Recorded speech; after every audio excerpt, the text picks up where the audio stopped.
Hola, ¿qué tal? Buenos días, buenas tardes, buenas noches, ahí donde te encuentres, en cualquier lugar del globo terráqueo. Te quiero dar un fuerte abrazo y una calurosa bienvenida al canal del Evangelio. Quiero darle primeramente gracias a Dios por la oportunidad que me está dando de poder compartir una porción de la Escritura en este hermoso canal bíblico, el canal del Evangelio. Y no voy a perder la oportunidad de darle gracias también a Andrés, a Hilda, Neira, gracias por confiar en mí, por darme este hermoso regalo de poder formar parte de vosotros, de esta gran familia. Es un gran privilegio y un alto honor, podéis creerme. Soy Benjamín Rueda y estoy en Madrid, España, y allí donde tú estés, pues me gustaría hacer una pequeña oración. ¿Qué te parece si inclinamos nuestro rostro y cerramos nuestros ojos? Amado Dios de los cielos, que estás en todas las partes, hoy te quiero pedir de una manera especial, Señor, que tú me des el denuedo que necesito para poder exponer tu palabra con esa simpleza, con esa sencillez y, Padre, con esa delicadeza, Señor. Te pido en el nombre de Jesús que me ayudes, que tú ayudes a todos los que estamos hoy conectados escuchando tu palabra, que solamente tú seas glorificado. Quita toda humanidad, quita todo lo que sea estorbo para que tu Hijo Jesucristo sea glorificado hoy a través de la palabra, a través de esta exposición. Te queremos pedir que tú seas exhortando, levantando, ayudando, enseñando, Padre, a tus hijos, Señor, Padre, a través de esta porción de la Escritura. Hoy queremos una vez más exaltar tu nombre y reconocer, Señor, que no somos nada sin ti y que, Padre, que te necesitamos en cada momento, en cada instante de nuestra vida, para todo y en todo. Confiamos solamente en ti, Señor Jesucristo. Amén y amén. Amén, mis amados hermanos, qué bendición. La verdad que, como no quiero ser repetitivo, ni quiero ser, pero es un privilegiazo estar con vosotros. Y bueno, el tema que me compete compartir, exponer, es el tercer capítulo de la carta de Pablo a los Filipenses, desde el versículo 1 al versículo 3. ¿Qué tal si me acompañáis en la lectura? Ahí donde tú estás, imagino que tendrás tu Biblia, tu iPad, tu teléfono, abre o enciende y vamos a leer juntos esta pequeña porción de la carta a los Filipenses, desde el versículo 1 al versículo 3. Y así dice la Escritura: por lo demás, hermanos míos, regocijaos en el Señor. A mí no me es molesto escribiros otra vez lo mismo, y para vosotros es motivo de seguridad.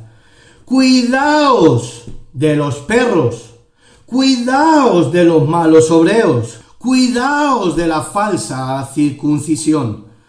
Verso 3 y último: porque nosotros somos la verdadera circuncisión, que adoramos en el Espíritu de Dios, y nos gloriamos en Cristo Jesús, no poniendo la confianza en la carne. ¡Wow! ¡Gloria a Dios! Esta porción de la Escritura la he dividido en tres partes. He hecho tres divisiones de ellas, una división por cada versículo que vamos a compartir. La primera división es el primer punto, que es la seguridad de la repetición. La seguridad de la repetición. El segundo punto es los judaizantes y vamos a ver tres características de lo que es un hombre religioso. Y el punto número 3 es nuestro consuelo. Voy a repetir para que puedas apuntar o te puedas quedar con los tres puntos. El primer punto es la seguridad de la repetición. El segundo punto es los judaizantes, en lo cual veremos tres características. Y el tercer punto es nuestro consuelo. Amén. Pues vamos con el primer punto. Por lo demás, coma hermanos, coma gozaos en el Señor. Punto. A mí no me es molesto el escribiros las mismas cosas, coma, y para vosotros es seguro, punto. Guardaos de los perros, coma, guardaos de los malos obreros, punto, guardaos de los mutiladores del cuerpo. Por lo demás, aquí no es la típica frase que el apóstol Pablo quisiera referirse, como muchos de nosotros cuando queremos decir por lo demás, como finalizar alguna predicación o alguna frase. Aquí es todo lo contrario. Aquí podríamos estar hablando de que el apóstol Pablo está como hablando, como refiriéndose como a un finalmente, ¿vale? Como un finalmente. Hay una coma y dice: gozaos en el Señor. Gozaos en el Señor. Y este es un título apto, ¿verdad?, para esta carta. Es un título muy apto para la carta que hoy nos compete, Filipenses, que es el principio de la habilidad de regocijarnos en el Señor. ¿Qué quiere decir esto? Que nos podamos regocijar a expensas de nuestras circunstancias y a expensas de las situaciones que estemos viviendo en la actualidad. Es decir, que nuestro gozo en el Señor no se trata tanto de nuestras circunstancias, sino en el Señor, que se enfoca y que le compete que todo salga bien, a su manera, en su tiempo y en su lugar. El gozo que está hablando el Señor aquí es realmente el gozo que debemos de tener en el Señor. Y déjame decirte que ese gozo que aparentemente muchos decimos que tenemos, la manifestación externa se ve, se nota, se palpa, se huele. Es decir, nosotros los cristianos, cuando realmente descansamos en el Señor, es realmente cuando hay un gozo en Él, porque realmente estoy demostrando que sí estoy creyendo en la promesa de Dios, que sí estoy creyendo en la palabra de Dios, y no estoy creyendo en mi humanidad, en mi argumento, en mi circunstancia o en mi vivir diario que esté sucediendo en el presente, en mi vida. No, todo lo contrario. No importa lo que esté pasando, sé que el Señor tiene el control de todo lo que está pasando, y aunque no entienda el por qué, sé que hay alguna enseñanza o algún trato o alguna prueba de parte de Dios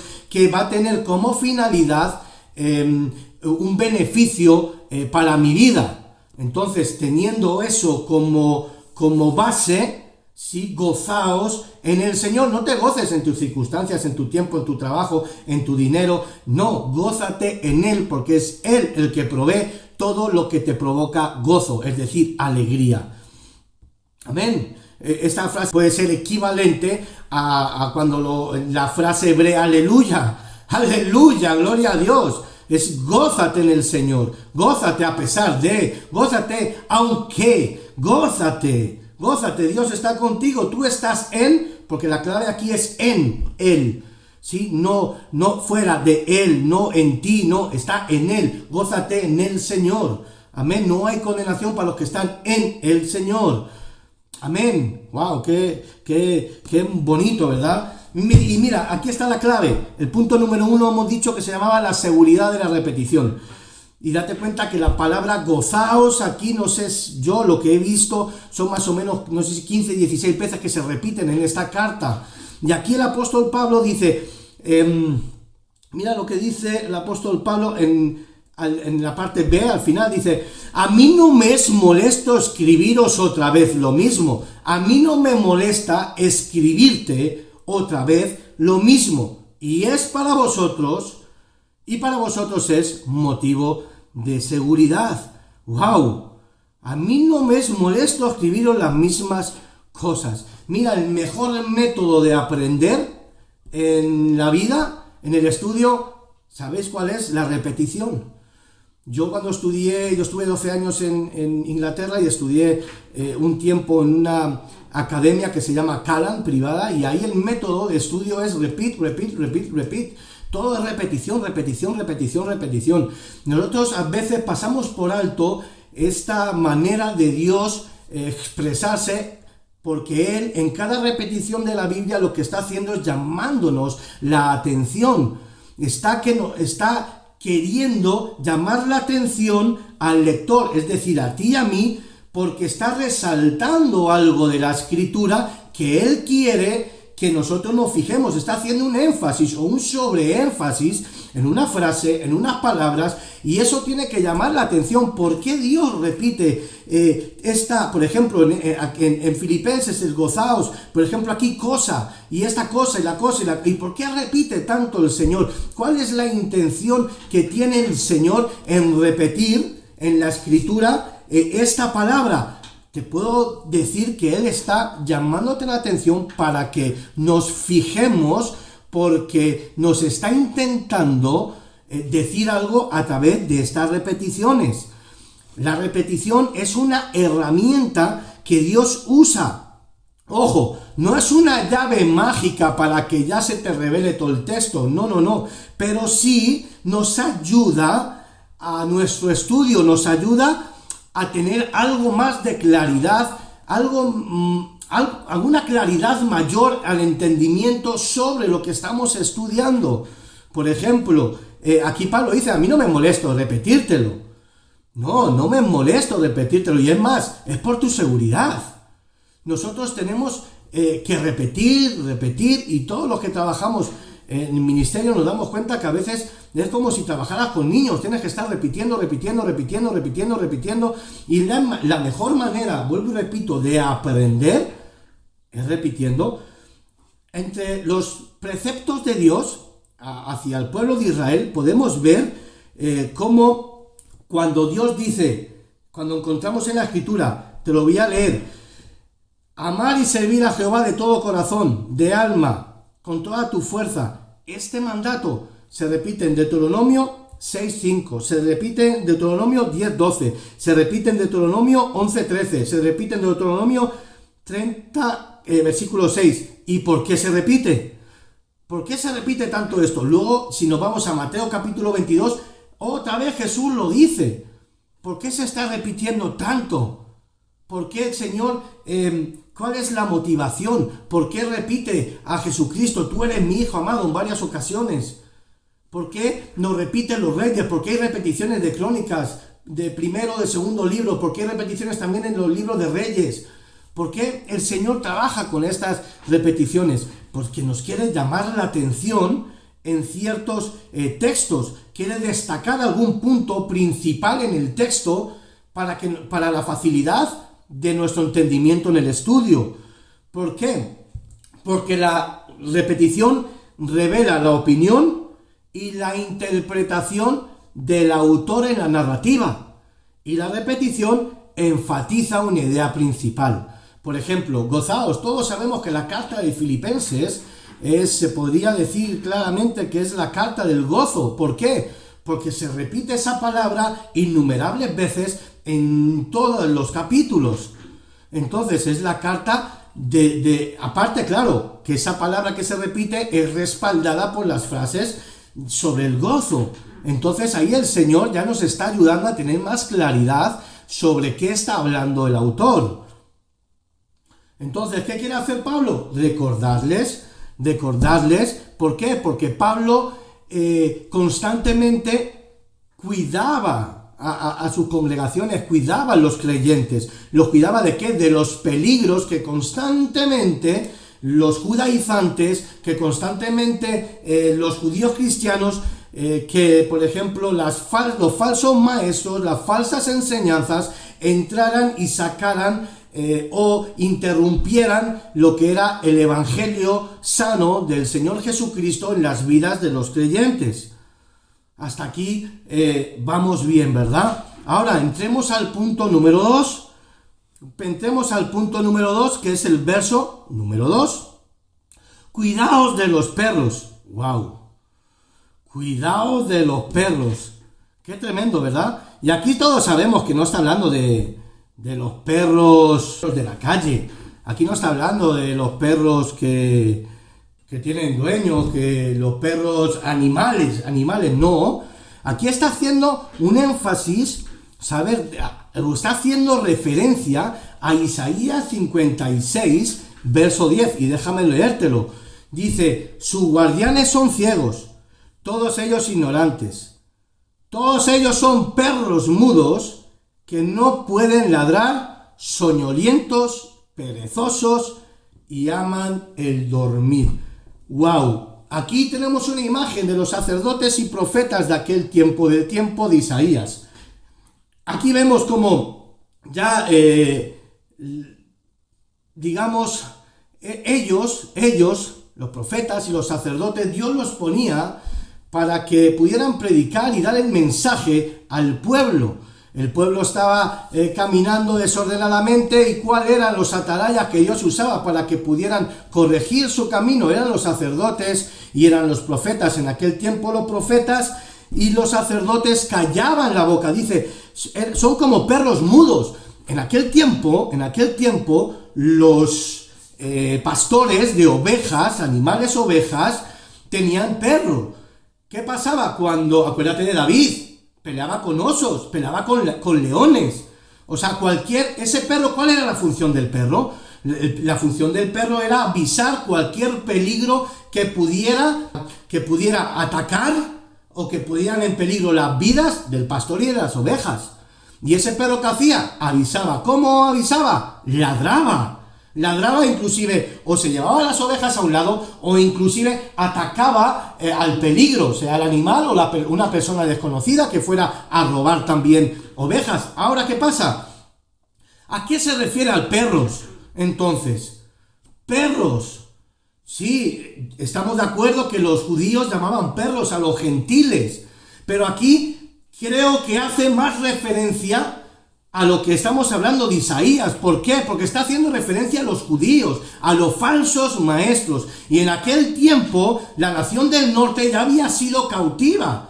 ¿Por qué? Porque los sacerdotes y los profetas no fueron esos atalayas que predicaron o hablaron a través de Dios para poder anunciar el peligro que se les venía. Ahora, a la nación del sur le pasaba lo mismo, y en vez de coger y predicarles, que eso es lo que muchas veces está pasando en las iglesias, en vez de predicar la palabra de Dios, preferimos pasarles la manito y no pasa nada, y colindar el pecado, y colindar las malas acciones y la mala conducta de los siervos de Dios en la iglesia. Y estamos así, ¿por qué? Para que no se me vacíe la iglesia, para que no se me vayan, para que no se me vaya el diezmo, y de eso nada. Nosotros, si somos embajadores del reino de Dios y somos predicadores de la palabra, tenemos que predicar la palabra de Dios. Y si la palabra de Dios dice así, es así. Por mucho que yo tenga un argumento, un pensamiento o una opinión, no puede estar superior a lo que es la palabra de Dios.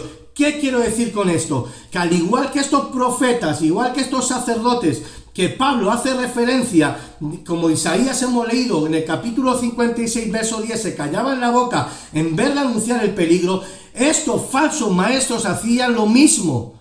Querían llevar a los cristianos a una falsa enseñanza. Querían llevar a estos cristianos a otra vez judaizarse. Ellos daban más énfasis en que la salvación tenía que ser por obras en vez de por fe, porque ellos iban a entender en su cabeza que después de tanta obra, tanto sacrificio, tanto dar, ahora no vale de nada esto que hago, y ahora simplemente por fe en el Señor Jesucristo, o sea, por gracia, por medio de la fe en el Señor Jesucristo, voy a ser salvo. Esto no entraba en la cabeza de estos judaizantes, que como siempre iban detrás del apóstol Pablo, donde él iba, después iban ellos a meter cizaña, a intentar judaizar con enseñanzas falsas. Y ahí vemos a Pablo en Corintios, lo vemos en Filipenses, lo vemos en Gálatas, lo vemos absolutamente en todos los lados, siempre con esta bendita lucha con estas personas. Y les dice: perros, guardaos de los perros, guárdate de los falsos maestros, guárdate de aquellos que te quieran llevar al legalismo, que intenten opacar o que intenten apagar o intenten anular la obra del Señor Jesucristo, porque la salvación no es por obras, es por gracia, por medio de la fe. That's it. Esto es así, y así el apóstol Pablo dice: guardaos de los perros. Eso es una característica de estos judaizantes, del hombre religioso, del hombre legalista. Una segunda característica son: guardaos de los malos obreros. Es un mal obrero, primeramente porque está trabajando en una obra en la cual no hay fruto de salvación, porque nosotros no somos salvos por los frutos. Tenemos frutos, podamos decir: yo no soy salvo por obras. ¿Qué va? Pero mi salvación sí va a producir una obra, un fruto en mí, así como dice Santiago. Pero no le damos ese sobreénfasis ni por asomo, la salvación no es por obras. Guárdate de los malos obreros. Estos son obreros que trabajaban con maldad, legalistas que solo querían trabajar en la obra de Dios, no trabajaban para salvación, no trabajaban como el apóstol Pablo estaba enseñando en todas sus iglesias. Eran malos obreros, como hoy en día también tenemos en las iglesias malos obreros que le dan importancia a las pequeñeces, que atrapan cada nueva teoría, divagación, estrategias y meterlas en la iglesia, estrategias mundanas y meterlas en las iglesias,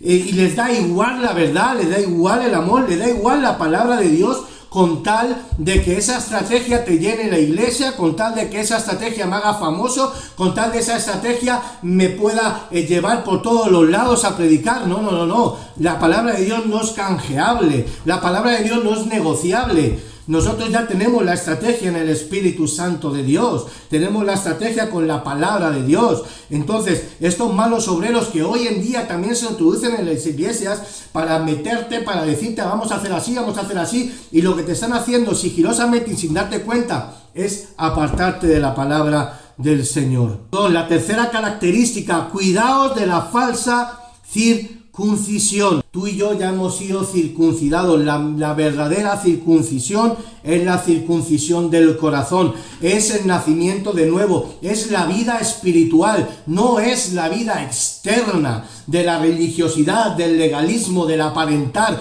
del que cómo vistes, si te tiñes o si... No, eso es el externo, y eso es lo que produce obras. ¿Sabes qué obras produce eso? Produce legalismo, prejuicios. El prejuicio de que si tú no te vistes como yo, si no te pones la corbata como yo, o el terno como yo, si no predicas como yo, y si no haces como yo, prejuicios. El legalismo está lleno de corazas de prejuicios culturales, históricos, religiosos, raciales, de toda índole, de toda clase. Librémonos de toda esta clase de prejuicios, legalismos y religiosidad en la iglesia, y enfoquémonos en lo que la palabra de Dios nos atiñe, la palabra de Dios. Olvidémonos de estos falsos legalismos que solamente quieren, como decía el apóstol Pablo, mutiladores de la carne, que son mutiladores de la carne. Y eso hace referencia a Levíticos, capítulo 21, verso 5, mutiladores del cuerpo, y hace referencia a esas prácticas paganas que hacían y que en Levítico dice que estaban prohibidas. Imagínate el apóstol Pablo cómo los compara. El apóstol Pablo les devuelve el golpe con sus mismas armas, que es así como Dios trabaja. El diablo te quiere hacer daño, y con la misma arma que el diablo usa para hacerte daño es la misma arma que Dios usa para bendecirte. Y así mismo es lo que está haciendo el apóstol Pablo, les está dando de su propia medicina. Y el tercer punto, nuestro consuelo.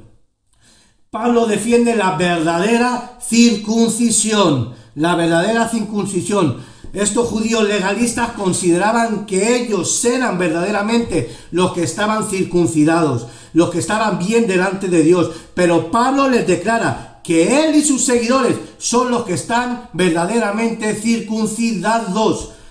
Y dice: los que en espíritu servimos a Dios. Y esto nos habla de que si en espíritu sirvo a Dios, también lo puedo servir en la carne. Y esto hace alusión el apóstol Pablo aquí, que defiende la verdadera circuncisión. A los que en espíritu servimos a Dios, lo que es lo opuesto a la adoración en la carne, lo que es lo opuesto a la adoración externa, lo que enfatizan los legalistas, la adoración externa. ¿Saben? La adoración externa, hueca, vacía, solamente es de labios para afuera, solamente es que me vean, pero por dentro son, como decía el Señor Jesucristo, están vacíos, están totalmente vacíos.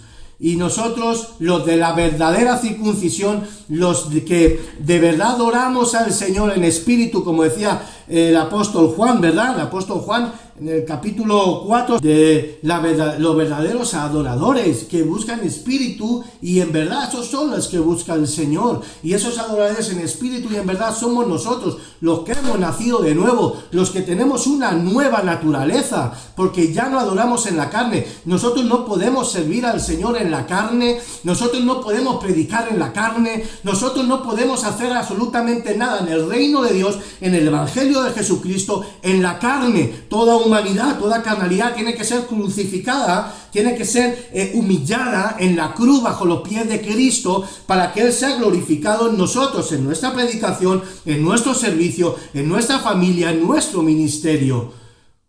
La gloria tiene que ser solo para Jesús. ¿Cuál era el título que pusimos a este mensaje? El título de este mensaje que hemos puesto: solo nos gloriamos en Cristo Jesús. Solo nos gloriamos en Cristo Jesús. No tenemos confianza en la carne, tenemos confianza en Cristo Jesús. Y esta es la tercera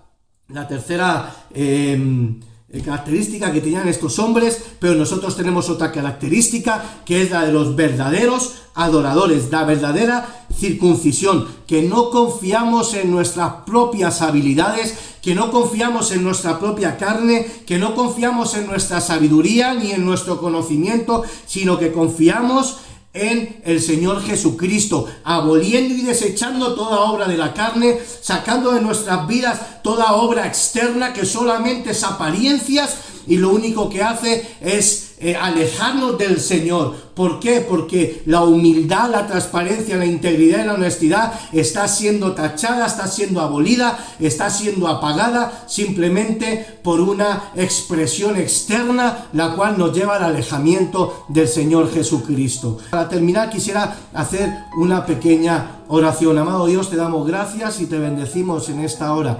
Gracias por tu palabra, gracias por esta porción de la Escritura que nos has regalado. Gracias, papá, por abrir nuestro entendimiento. Gracias por el conocimiento que adquirimos con tu palabra, y te pedimos, por favor, Señor, que nos des esa fuerza que necesitamos, que viene del cielo, para que podamos aplicarlo a nuestras vidas. Danos la sabiduría, el tacto, el talante, Padre, para seguir, Señor, caminando, Señor, en tu camino y poder traer a muchos a tu redil a través de tu palabra, que puedan alcanzar el arrepentimiento, Señor, y así puedan, Señor, sus pecados ser expuestos, para que tu misericordia y tu gracia los arrope y puedan alcanzar la vida eterna. En el nombre de Jesús, amén y amén. Te doy gracias, Andrés, gracias, Hilda, gracias, canal del Evangelio. Es una gran bendición el poder haber estado con vosotros. Que Dios os siga bendiciendo grandemente.